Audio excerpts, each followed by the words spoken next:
What up guys, my name is Kong and today I'm going to be talking about Kung Fu Hustle. Kung Fu Hustle is directed by Stephen Chow and he is the director and the main character, and I would say early 1900. No, I would say early 19. Yeah, no, I would say mid 50s in China. Mid 50s, mid 40s and mid 50s. And you see this two character who is trying to come up. You know, they're trying to make a living. They're trying to kind of create their own gang to have money, women, and plays and cars, that sort of thing. You know, the aspiration of wealth. You know, that sort of thing. So let's talk about what I did like about this movie. This movie is it's funny. It has some comedic relief. It's serious at times. It had great martial arts, not in extensive martial art, but it have some martial art fights in it, some martial element in it. I liked it a lot.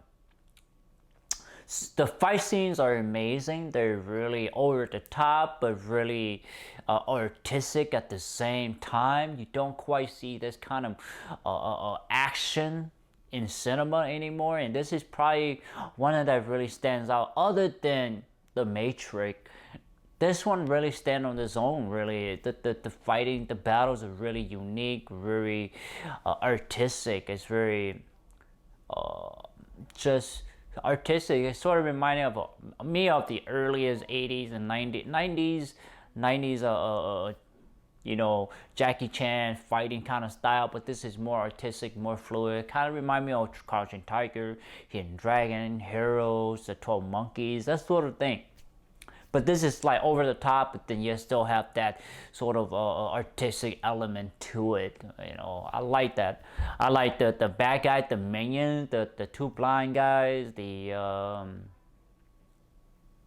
blind guy, the regular minion. I thought they were funny. They were cannon fodder. I like that. I like the two blind men, and then I like the frog man, because he's the frogman. I like the main characters, and I like the two couples. They were really, you can tell that they were a couple because they talk to each other. They sort of like understand how each other's mind work, and I like that. You know, what else I like? I like the apartment complex that these certain individuals live in. You know, you think that they are normal people. They aren't really normal people. Some of them are, you know, they have martial arts skill. You know, they're really well versed in that school of practice.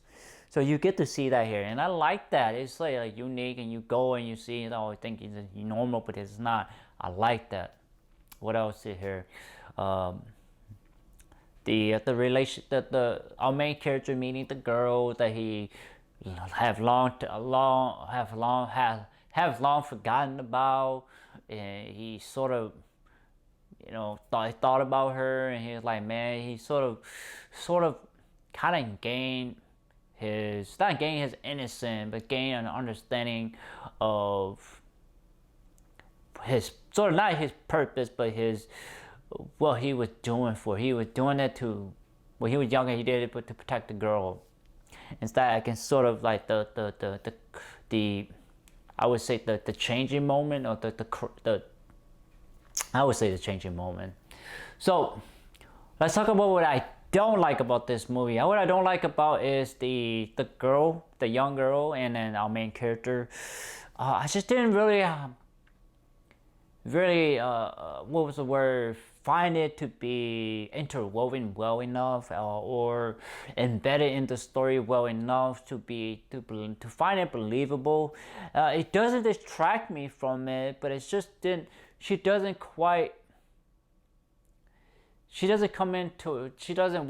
don't see her toward the end anymore. So it's kind of like, it was kind of like just a tool to push our main characters. So I just did not like that part. You know, I just like, you know, if you're gonna introduce a character, they need to be in the character, or you need to write in a way that the main character or the other characters go their separate way. But here they don't tell you.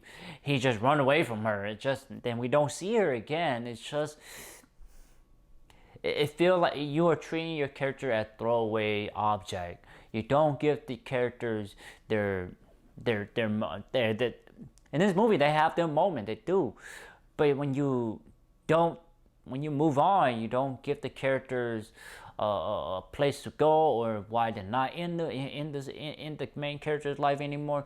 You have to sort of explain or show to us the audience of what happened to the main character, the girl that he met when younger. So we don't. That's the only thing I did not like about this movie. That's the only thing that can really detract from this movie. And the another thing I would say is that this